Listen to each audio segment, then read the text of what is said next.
Welcome to the Expert PK and Newbie podcast. Hello everyone and welcome to the Expert PK and Newbie podcast. I'm Alyssa and I am here today as promised with Morgan, our newbie. Hi Morgan. Hi. Hello, how are you? I'm good. How are you? Good, thank you. That's good. Last time we saw you, I think you were in England. I mean, that was a while ago now. How was that? Yeah, it was so nice. I had Christmas over there with my family.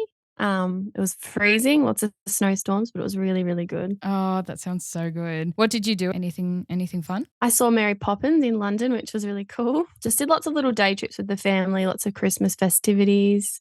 I visited my church campus that's over there that I go to in Melbourne, which was really cool. Yeah, just quality family time. It's really nice. Oh, that's so nice. Is it good to be back in Australia? Yeah, a lot warmer here. It was freezing over there. I'm not built for the cold. So nice to be home and back in the swing of things for 2023. Definitely. Are you excited for this year? Yeah, I'm excited for some big changes, hopefully. So yeah, definitely. Yeah, cool. Awesome. Well, we're here to talk about your life and your testimony and your walk with Christ. And just hear about how you came to faith. Where did you grow up? Let's go all the way back to little Morgan's life. Where did you grow up? So I grew up in a little town called Bonny Hills, just out of Port Macquarie, in New South Wales on the beach. Along with living in Port Macquarie, I was part of a naval family, so we were always moving around Australia. But most of my time I grew up in Port Macquarie, which was such a great place to grow up. I was a little beach baby. I was always in the water, always at the beach. Loved it. That's awesome. And so you loved the water. Was that the thing you loved the most about Port Macquarie? Yeah, I've always been drawn to the water since I can remember. Morgan means born from the sea, so it's kind of fitting. But I was thrown in the ocean with my dad really young to learn to swim. And I've always loved the ocean and being by the sea. That's awesome. And did your dad travel a lot as part of the Navy? Yeah, so my dad was quite high up in the Navy, so he traveled a fair bit. My parents traveled a lot around the world before I was born, but still was posted quite a few places around Australia when I was little. So that was pretty cool. Very adventurous parents. Do you think that rubbed off on you? Yeah, definitely. 100%. Where's your favorite place to travel? My favorite place in the world that I've been a few times is Hawaii. Hands down, my favorite place in the whole world. Could go back 100 times and never get sick of it. Cool. Yeah. I mean, I guess it being beachy and water everywhere and it's just a surf capital. Yeah. In the world, I guess. I don't know where else you'd consider surf capital. I don't really surf, so I'm not really an expert on that. When was the last time you went to Hawaii? Oh, I went to Hawaii in 2016. So I think I'm due for a trip probably this year. Oh, that's exciting. Yeah. That'll be fun. Have you started planning that? No, I just decided just then. Just then it's time to go You've back. reminded me. You're welcome. No, that's great. And what about your mum? What did she do? So my mum was a theatre nurse, and then a bit later in life she worked with an ophthalmologist, so an eye specialist as a nurse, which was really interesting. But yeah, always been a nurse, always helping out in the school canteen as well, baking and cooking and doing lots of little things. Yeah, nice. And growing up, were you in a part of a Christian family? No, so I went to a Christian school, high school, and I went to your classic Easter and Christmas services with my grandma, but I didn't grow up in faith. I learnt later in life that my parents were religious or believers, but I didn't grow up in it, no. I did like compulsory scripture and chapel at school and things, but never actively kind of sought out faith. How did you find out that your parents were Christian? Yeah, so probably to take it back a bit, it's probably helpful to mention why I came into faith in the first place, and this kind of links to it. So I lost both my parents to breast cancer.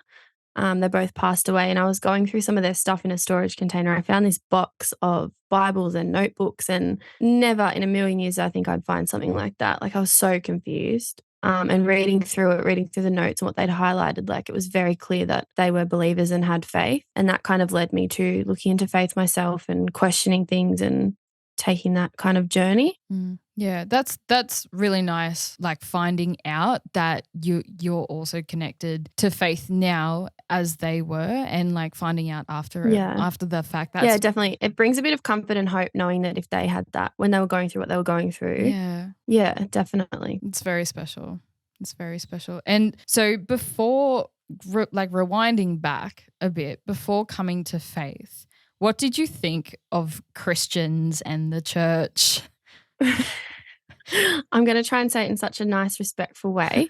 I thought Christians were just like culty nerds, like the weirdos. Yeah, kind of the outcast society. I was just so opposed to it, so against it. I was probably not very nice to those people looking back, but I've been pleasantly surprised and very shocked that they're just normal people and they're actually some really cool people and yeah, normal, and not culty like I assumed and thought for a very long time.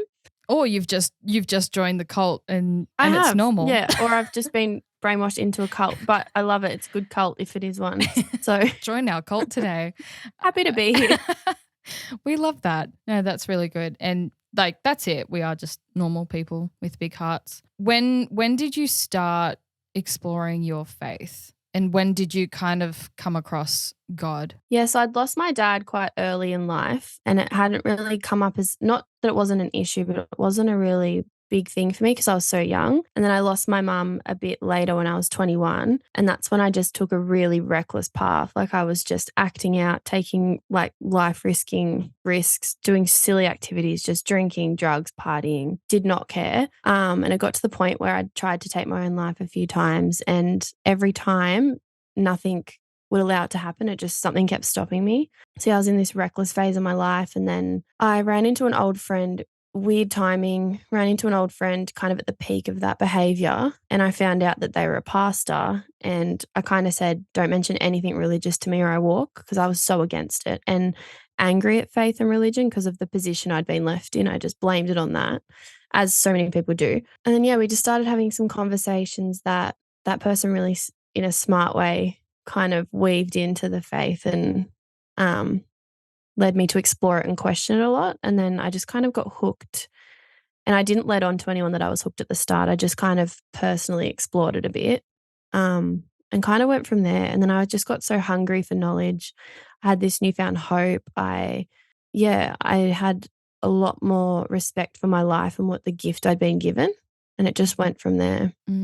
Yeah, wow. So looking back at all those risky behaviors and low points in your life, can you now see God in those moments, in those low points? Yeah, looking back now I can because I think I was one of those people that secretly prayed out and yelled out for help. Even though I didn't fully believe in it, there was still something in there that kept me going. Mm. And now looking back, I know that it was that. At the time, I couldn't see it, but now, definitely on reflection, I Yeah, know what it was. definitely. It's hard to see God when you're in a situation or in a position. Yeah, for sure. And the anger just took over so much, and there's no one else to blame. So, of course, I'm going to blame anything I can. Totally. Yeah, and I think that's normal. It's very easy to point your fingers at someone or something, especially God when things go wrong. Yeah. But he is always walking beside us. Yeah, and I found that when I was screaming out in anger, like, "Why did you take my parents? Like, why is this my path?"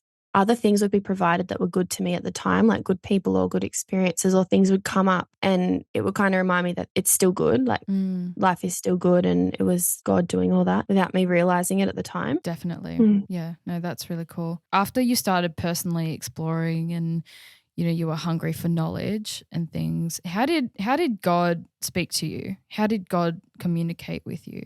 Yeah, so I thought I was losing my mind at first, but I started hearing words every so often, my dreams as well. The first word I ever heard was unwavering, and I just kept hearing it and hearing it, and I was like, "What does this mean?" Like, it's weird. And then, yeah, over the next few months, I'd just hear words, and they'd stay around for a few weeks, and I'd just ponder on it, and it would reoccur in situations or things, like, Mm. yeah, and just remind me. And then the dreams, like, definitely heard it through the dreams. I went on a prayer walk that someone told me to go on a prayer walk and try it, praying while walking. I was like, "Yeah, okay, I'll try that."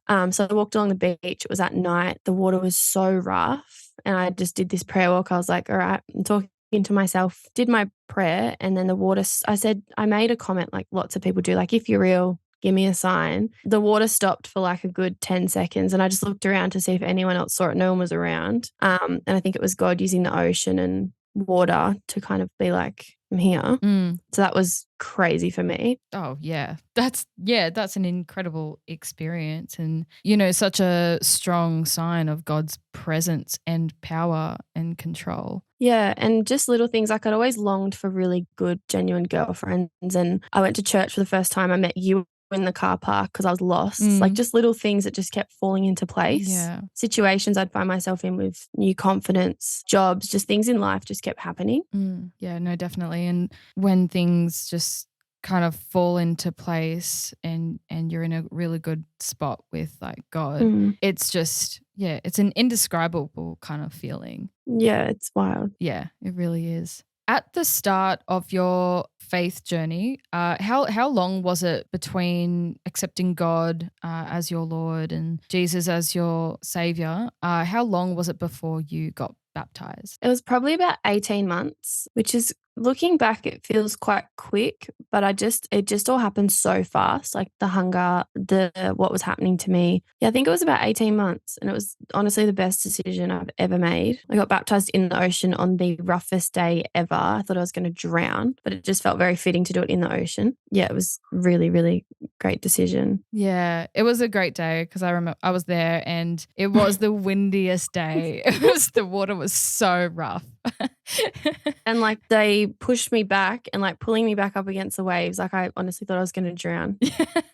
But you didn't, which is... I didn't. I'm here You thriving. are here, you are thriving, and we love that. It's so fitting that you got baptized in the ocean, especially with what that means to you. Yeah. Yeah. And I got asked to pick a Bible verse for my baptism to kind of reflect on. And I chose one from Isaiah.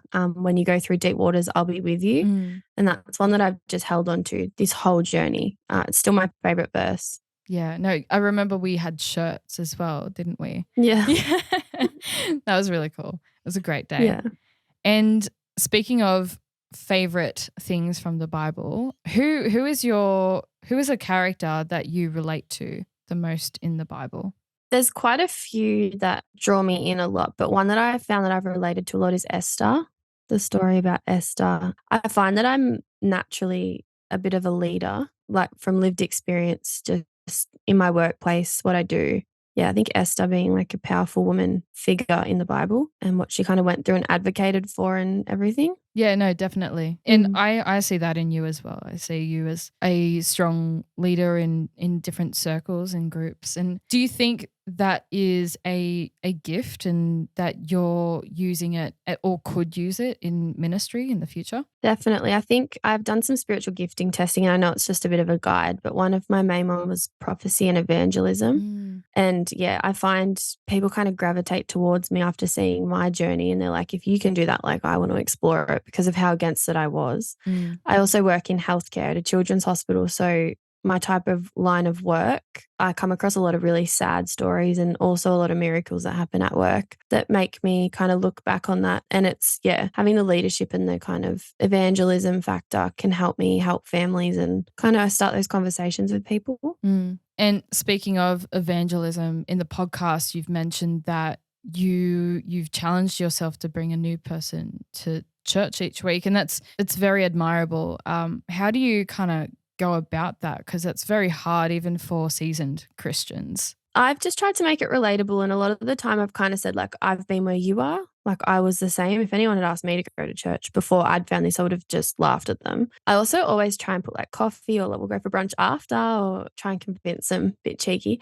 But I just say, like, come once, give it a go. If you hate it, like, what have you got to lose? You've met some people, you've been to it. And probably 4 out of 5 people recently have loved it. I absolutely loved it. So it's just putting yourself out there. Definitely. And a no's a no. Like, you can't assume people's no's before they say it. So just inviting them.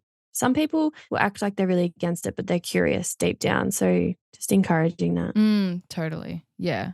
And I mean, I would say yes if I wasn't a Christian, if I heard coffee or brunch was on the table. Us Christians, we love a good coffee, don't we? We do. We do. Coffee and the Lord. That is our bread and butter. That's great. And how do those conversations start? Normally, like, unfortunately, they start because something bad is going on or things are rough or there's a tough time. And a lot of people in my life have related to me and been like, oh, you've had this really horrible thing happen in your life. Like, how are you still going? How are you doing it? What's your advice? And I always say I don't have key advice. Like, I tried everything. Faith was my last option. Like, I'd given up. So I just kind of make it relatable and just start the conversation. And I don't always say, like, hey, let's go read the Bible, or hey, let's go straight to church, or let's listen to worship music in silence together. Like, you've just got to approach it in a way that, yeah, is relatable. Like, you could just say, oh, what are your current beliefs? Or like, why don't you believe? Or what's stopping you? Or what have you heard about it? It doesn't have to just be straight to church. Yeah, no, that's a really Yeah. good way to look at it. You need to find some common ground and have a Mm. conversation before you kind of throw people in the deep end. For sure, yeah, and I think that's why I wanted to be part of this podcast so badly, Mm, because if someone was gonna just start the Bible, you don't just hand them a Bible and say, "Go read this." Like, having tools and resources and things to help and be curious about and ask questions that aren't dumb. yeah, absolutely. And what resources have you found that has been really useful for you as a new Christian? Yeah, so at the start, I did an Alpha course at my church, and I also did just some basic knowledge courses through them as well. I also did BDC, so Building Discipleship Culture, through the church in Sydney, New Beginnings. That was really interesting on how to disciple people and have those connections. What are some other things? I like reading, so I just got some really good self help books, but from Koorong, from the Christian bookshop. I started by reading just a devotional a day, so it wasn't too much information, but it made me question things because I like to be questioned and challenged. And I also found the Bible Project on YouTube really helpful because it simplified things. And I think I've told you this before, but my number one key tip, I bought a kids' picture book Bible that summed up the story really basically, but it was so helpful. Like, I'm talking so basic, like minimal words, just pictures. Yeah. So good. That's So, so awesome. good. I love that. That's actually such a Yeah. good, like, helpful, useful tip for new Christians because the Bible is Yeah. actually quite a complicated, overwhelming piece of text. Mm. And where do you begin? Like, Exactly. Yeah, I just needed something that gave me the basic chronological order of what happened and, like, just really basic, and it was so helpful. I still look at it like it's so helpful. that's great. And if you're like a visual learner like me, Yeah. it's the perfect resource to start out. Don't base Yeah. all your knowledge and idea of theology on a picture book, please. That's not what we're I think saying. something else too is before, subconsciously, I didn't know. I was listening to worship music before becoming a Christian, not knowing it was worship music when I was bagging all these Christians and calling them nerds and everything. Yeah. And then I got really into it. I was like, oh, it's normal music. It's just got meaning. And then it just took over secular music. Like, I enjoyed it more. Yeah. Yeah. So it was really interesting to hear messages in those songs and kind of it taught you a lot through music. Like, I learned a lot through worship music. Yeah. Yeah, definitely. And what are your favorite worship songs? My favorite worship song is Lord Send Revival. Yeah, cool. Oh, and there's a song called Getaway by Taya Oh, from yeah, cool. Hillsong. Love it. Really vibey. And I'm assuming Oceans is up Oh, there as yeah, well. classic. Yeah. Absolute classic. Used to bop to that before I was a Christian, and here we are. I think it's actually being used by like non-Christians on social Mm, media I have no and they have idea. no idea, which is hilarious. I think I Mm, also, fun fact, saw it's been 10 years since the release of that song. I could be wow, it's a long wrong, time. but I think I saw something about that, which is really cool. And it's still such a Yeah. strong song. It still holds up. What's the biggest thing that has changed in you since becoming a Christian? I think the biggest thing that has changed in me is my appreciation for the life and gift I've been given. I think before I just took everything for granted. I didn't care. Like, I just thought life was like just disposable. I just didn't care. Now it's a bit more, I have so much gratitude and gratefulness, even when things are really tough, because God is good all the time. And I strongly believe that and tell myself that every day. I think also my work, like when talking about miracles and things, like tiny miracles are happening every day around me. And now I just notice them more. It doesn't take a massive thing. There's just little miracles every day. The relationships I've built with people a lot more intentional and like wholesome and meaningful now. You build deeper connections, you have more to talk about. You actually do life together, like properly do life together. And before coming to faith, I was quite lonely because of what I'd been through. I didn't have much family support. My friends were kind of on the reckless journey with me, so I had to leave a lot of them behind. So I was lonely. Now, yeah, I'm surrounded by people. I'm literally doing life with people that aren't going anywhere. So they're probably the two biggest changes. And also just I feel more confident to advocate for people and push other people to find this. And yeah, it's just given me like a massive confidence to do that.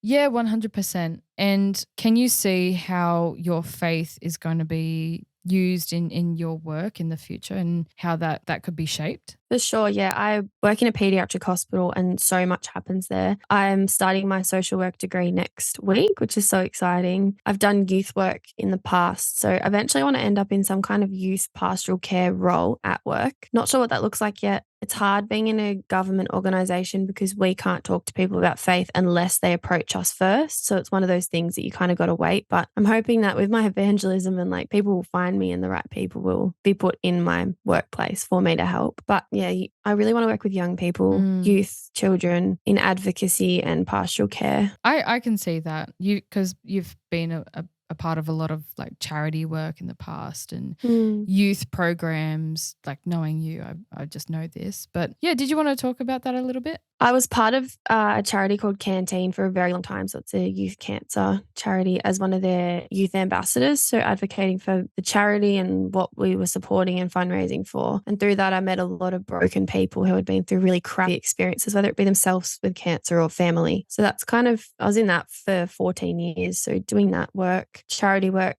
it also definitely changed when I came to faith. Like why I was doing it was a lot less for selfish reasons of like doing it just for doing it. Like there was an actual reason behind it. And like an example of something I did with them, I did a 1,000K bike ride 2 years ago, like a crazy person, didn't train, just decided to do it. And it was at a point when I was exploring faith, like I was quite new into it. And I had the whole church like rooting for me. They were on the phone to me. I had like, they like scheduled different calls to check I was still alive and going on this stupid bike. And at that point I was like holding onto the bike and I was like, come on, God, get me through this. Like, testing it so much like faith. And I did it with no training. So I don't know if God's to thank for that or I don't know. But yeah, it definitely had someone on my side for all sorts of tasks, no matter what it was in life. And it was just really prevalent in things like that. Absolutely. And I remember that bike ride and just the fact that you just didn't train at all. It was so funny. But you did great. You did a fantastic job and you went through and you like held your own and yeah, it's very admirable. What would you say to yourself 10 years ago knowing what you know now? That is a big question. I could say a lot to Morgan 10 years ago. But I think if I hadn't have been through what I had been through or put myself through what I did, I wouldn't have found faith the way I did. I think I found it at the right time when I was ready and old enough to appreciate it. Probably would have been helpful to have it a lot earlier. But yeah, 10 years ago, that was probably like, I was 18. Yeah, just do better. Pull your head in. Better. Make better choices to do better just in general. But I made it. I'm here kicking. Yeah, definitely. And I guess like when you're at your lowest point, where do you kind of go from there? Yeah. So yeah, exactly. Life happened as it did for you to find God on your own. Yeah, and I think that's part of the power in the journey is I had to find it on my own. And I had to make the choices and have the control to do that. So I think a lot of power is in that I wasn't brought up in it and I still found it. So I'm really grateful for that. Absolutely. Yeah. And what advice or encouragement would you give to other new Christians trying to work out where they fit in and, you know, work out their faith journey? What would you say to them? I'd probably say it's not going to be perfect. I had this big idea that if I said yes to it and this new lifestyle, that it was just going to be perfect and all rainbows and fairies and butterflies. And it's still really hard. And I still have days where, like last week, I was fighting with God. Like we were in a fight and I didn't want to talk to him. So there's still days like that. And it's not going to be perfect, but it's worth it. And to just push through the questions, just learn on your own. You don't have to take what people say. There's no conventional way to kind of do the faith walk and journey. You can, work it out on your own, but still lean on people, but definitely just make your own assumptions. Also, don't assume that everyone's a culty nerd before going into the church and into those circles. Give them a chance. They're normal people. They're great people. Yeah, just giving it a chance, taking it really slow, not having unrealistic expectations of this perfect life it's going to be. And I think that's so important to mention as well, because I feel like people who aren't in faith or don't go to church or don't believe in God, they think that Christians have got the best, which they don't. Yeah. They suffer for what they believe in, and I know that Oh, for sure. there's so much suffering for so many different groups of people, but we're definitely no different. No. Very wise words. I love that. Thank you. Anything else you would like to say to the people? I love my fans. And we love you. Like, comment, subscribe. Please. I don't think there's anything else. I just really encourage people that listen to the podcast to ask questions and really put yourself out there. I have asked the dumbest questions to Josh and Lockie and yourself over the last few months. Some off camera because I'm too scared to record them. But yeah, no dumb questions. Just really put yourself out there. Anything. Just reach out. I still ask dumb questions. Don't worry. And I grew up in a Christian family, so yeah, there's no dumb questions. Yeah, 100%. Thanks, Morgan, for joining us. This was great. Thank you for having me. That's okay. And thanks everyone for watching and listening. Please like, subscribe, share, tell your friends, and we'll see you next week with the first episode of the podcast. We're diving into Genesis, the very beginning. Woo. Woohoo! And see you next time, guys. Bye. Bye. A Mustard Seed Creative Production.